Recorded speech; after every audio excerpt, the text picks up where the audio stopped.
ومحمدا رسول الله.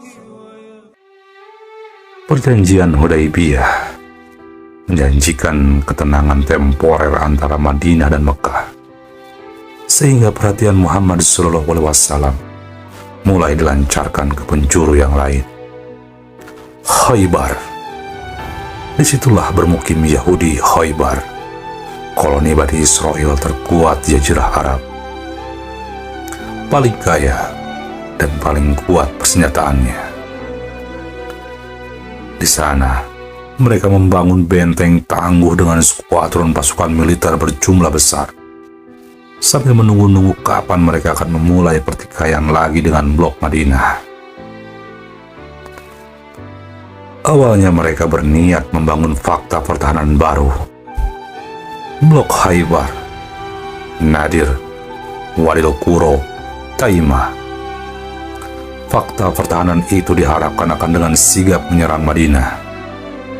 Suku Qatafan yang dulu sempat bentrok dengan Muhammad SAW juga diharapkan ikut serta dalam blok mereka, sehingga kekuatan mereka bertambah. Namun niat itu diurungkan Qatafan. Mereka tidak jadi bergabung. Maka orang-orang Khaybar mengubah skenario dari semula, ingin menyerang menjadi hanya menanti kedatangan kaum muslimin ke benteng mereka.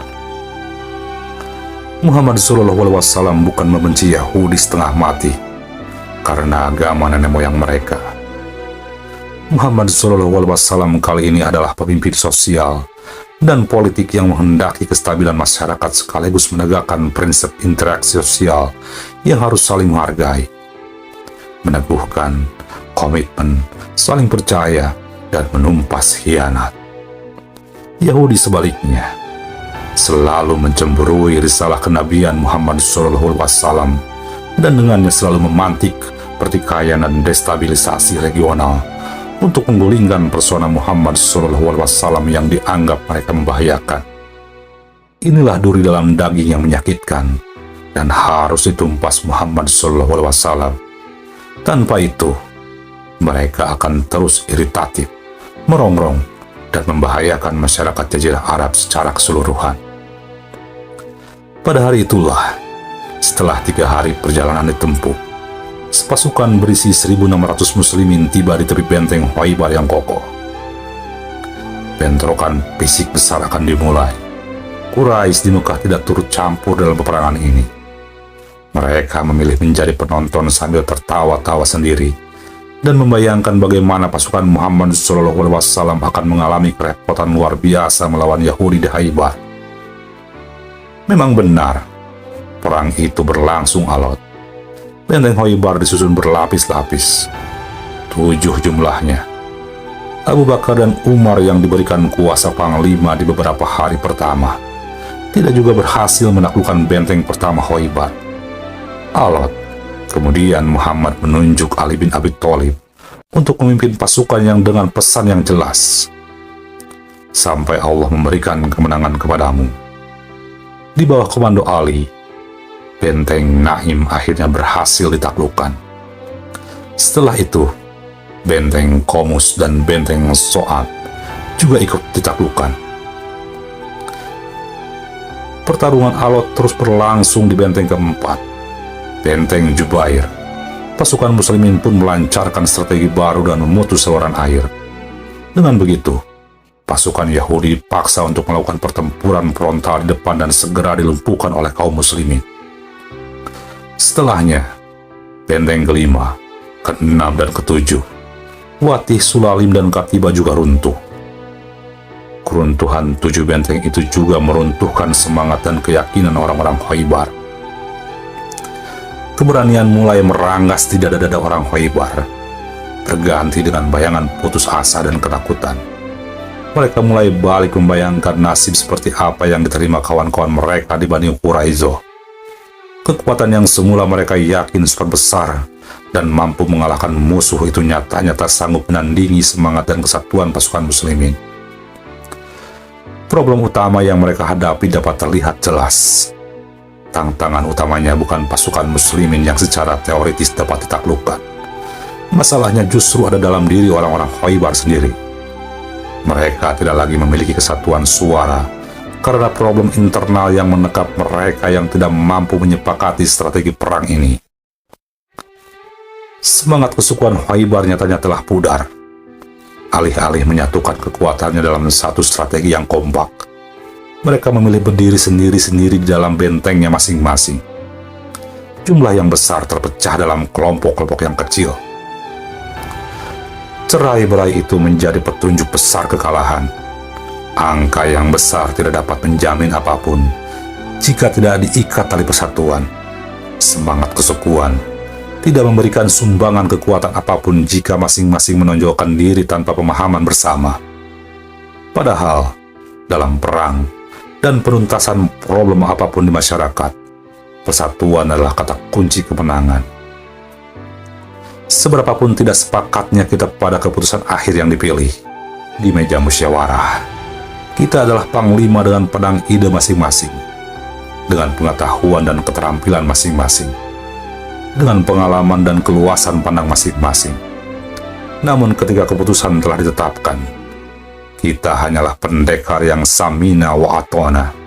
Kami dengar dan kami taat menjalankan putusan. Itulah yang menjadi kekuatan kaum muslimin di bawah Muhammad SAW dan pada akhirnya berhasil menaklukkan Khaybar. Melihat Khaybar telah terkepung, satu persatu orang Yahudi maju dan menyerahkan diri. Mereka menawarkan semua harta benda untuk diambil, asalkan bukan nyawa mereka yang ditebas.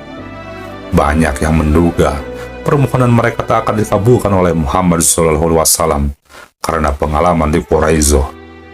Namun, ternyata tidak. Muhammad SAW memutuskan hal yang berbeda kali ini. Mereka dimaafkan. Mereka boleh tetap tinggal di kampung-kampung mereka. Mereka akan tetap mendapat imbalan separuh dari buah-buahan hasil tanah mereka.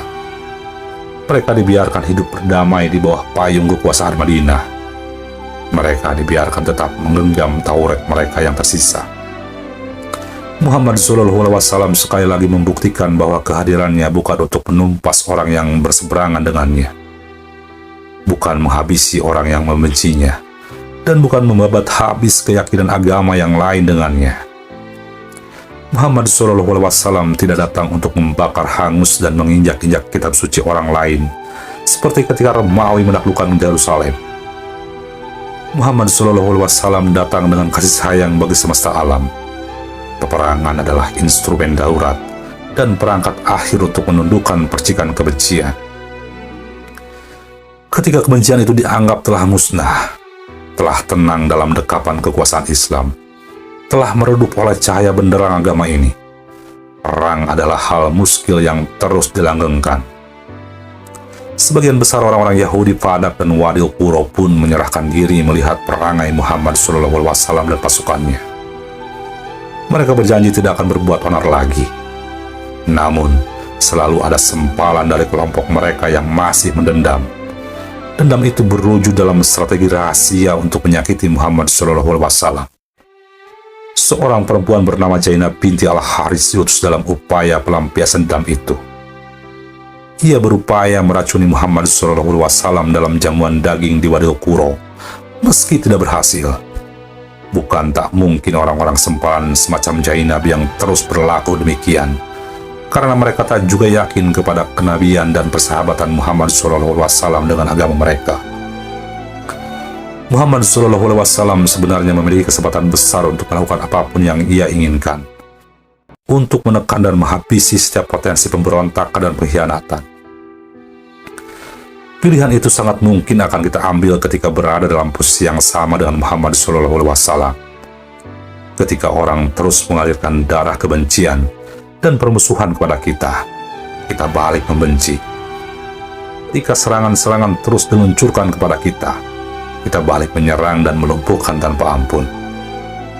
Namun Muhammad SAW memiliki strategi prospektif yang tidak bisa kita kuasai.